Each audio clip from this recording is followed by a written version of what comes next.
afirma que o jogador Neymar a estuprou. Chegou o momento de tirar as dúvidas e de mostrar a história que ela tem para contar. Qual é o seu nome completo? Nájila Trindade Mendes de Souza. E quem é a Nájila Trindade Mendes de Souza?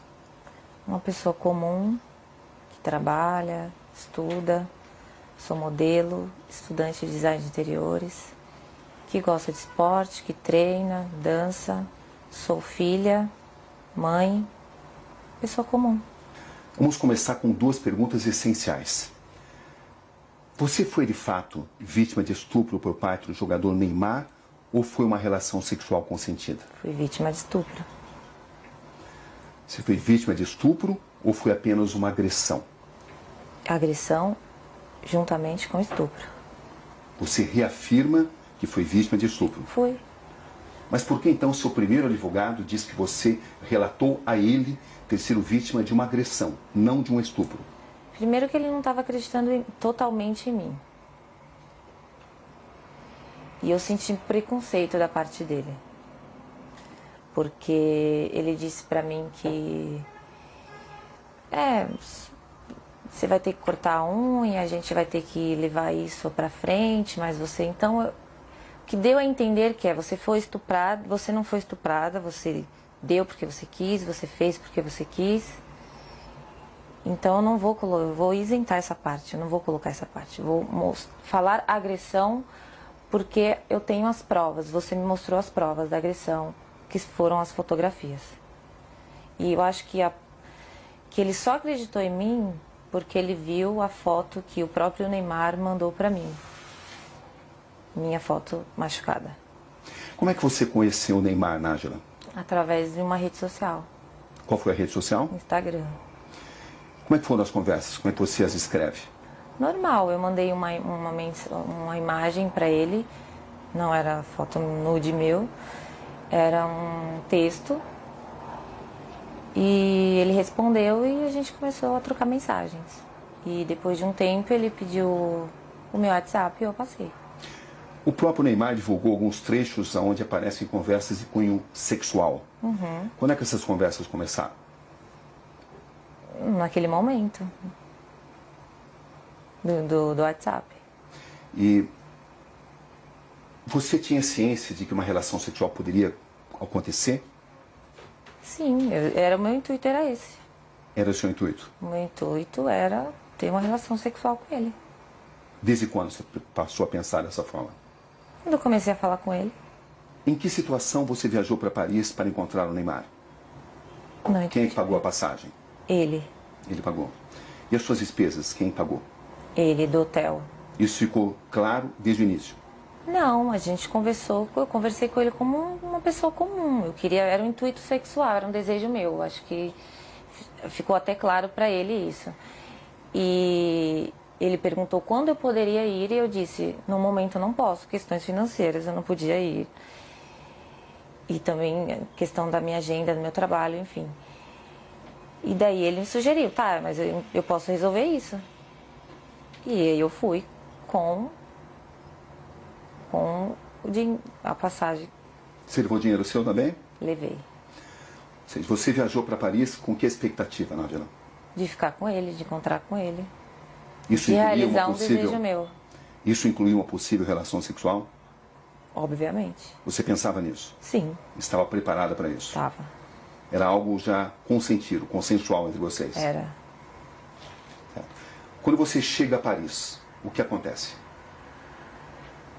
Eu vou pro hotel, ele me manda mensagem falando que ia para uma festa e que ia passar lá antes para me dar um beijo, para me cumprimentar antes de ir nessa festa. E a partir disso, o que acontece? Eu tinha um desejo de ficar com o Neymar.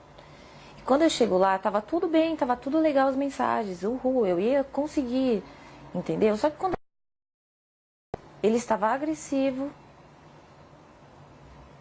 totalmente diferente daquele cara que eu conheci nas mensagens. Até aí, tudo bem. Como eu tinha muita vontade de ficar com ele, falei, ok, vou tentar manejar aqui. E a gente começou a trocar carícias, começou a ficar, a se beijar. E daí ele me despiu. Eu não Até achei... então foi tudo consensual? Foi. Até aí tudo bem. Sim. Só que depois ele começou a me bater. E eu falei assim, nos primeiros, ok, tava tudo certo. Só que depois começou a me machucar muito. E eu falei, para. Você falou isso de forma clara? Falei, para, está doendo. E ele falou, desculpa, linda. Ok, continuamos. Deitados na cama, rolando e tal. Eu falei, você trouxe preservativo? Porque eu não tenho. E ele disse, não. Eu falei, então não vai acontecer nada além disso. Porque não podemos. Qual foi a resposta dele? Ele não respondeu nada. E a gente continuou. E ele me virou, cometeu o ato, e eu pedi para ele parar. Enquanto ele cometia o ato, ele continuava batendo na minha bunda violentamente. E depois eu girei. Foi tudo muito rápido, questão de segundos, e me retirei. Foi isso que aconteceu. Você está totalmente convencida que conseguiu mostrar a ele que você não queria, não desejava mais a relação sexual? Eu falei, para. Não, para. Eu falei. E ele nunca disse nada a você? Ele não se comunicava muito. Ele só agia. Ou seja, você estava preparada para uma relação sexual consensual? Estava. E quando é que essa relação sexual consensual se transformou, na sua visão, em um ato de estupro? A partir do momento que ele se tornou agressivo, a partir do momento que eu perguntei para ele se ele tinha levado o preservativo, que eu não tinha, e ele falou que não, e eu falei para ele, então não podemos. Então só vamos trocar carinho, só vamos continuar aqui. E ele concordou, com o silêncio eu entendi como concordância. E quando ele me virou, ele já foi cometendo o ato. Então assim, ele não entrou em um acordo comigo, não, eu não trouxe, mas eu tô afim, eu quero. Não, ele ficou calado. Então para mim, ele tinha entendido que não poderíamos ir além daquilo do que já estávamos fazendo. Ele te obrigou a manter relação sexual? A partir do momento que ele me segurou violentamente me batendo, ele estava me obrigando a ficar ali naquele lugar. Sem uso de preservativo? Sem uso de preservativo. Foi assim que aconteceu a relação sexual? Foi assim que aconteceu. Depois, quando eu saí da cama, quando eu me levantei e fui pro banheiro, eu fiquei, não acreditei, foi tipo uma decepção. E eu fiquei estarrecida, então assim, eu não consegui falar nada pra ele. Não consegui xingar, não consegui chorar, não consegui falar nada. Eu só fiquei em estado de choque, assim. E depois ele levantou, foi pro banheiro, e quando ele entrou por uma porta, eu saí por outra. Você manteve várias mensagens com o Neymar, mesmo depois desse acontecimento, dia 15? Mantive. Por que você continuou conversando com alguém que a estuprou? Porque primeiro que eu tive que assimilar tudo. Todo o acontecimento. E quando ele saiu do quarto, e eu comecei a entender tudo o que tinha acontecido comigo, e como ele foi estúpido, como ele foi ruim, como ele me violou e me violentou, eu quis fazer justiça.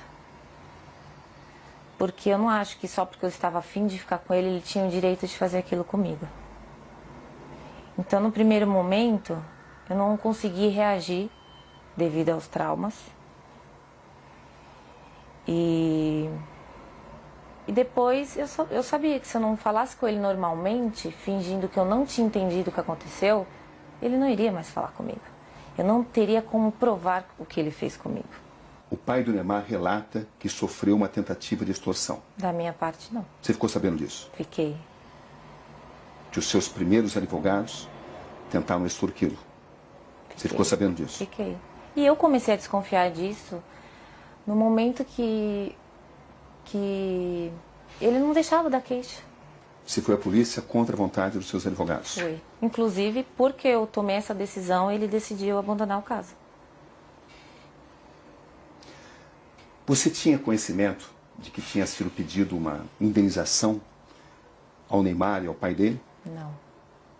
Ele falou que ia fazer uma reunião com os advogados dele, que era para falar, levar até eles o que estava acontecendo. Entendeu? Você tinha expectativa de receber uma compensação financeira? Não. Eu quero justiça.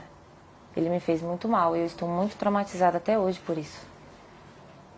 O que você espera exatamente desse caso? Eu quero que ele pague pelo que ele fez.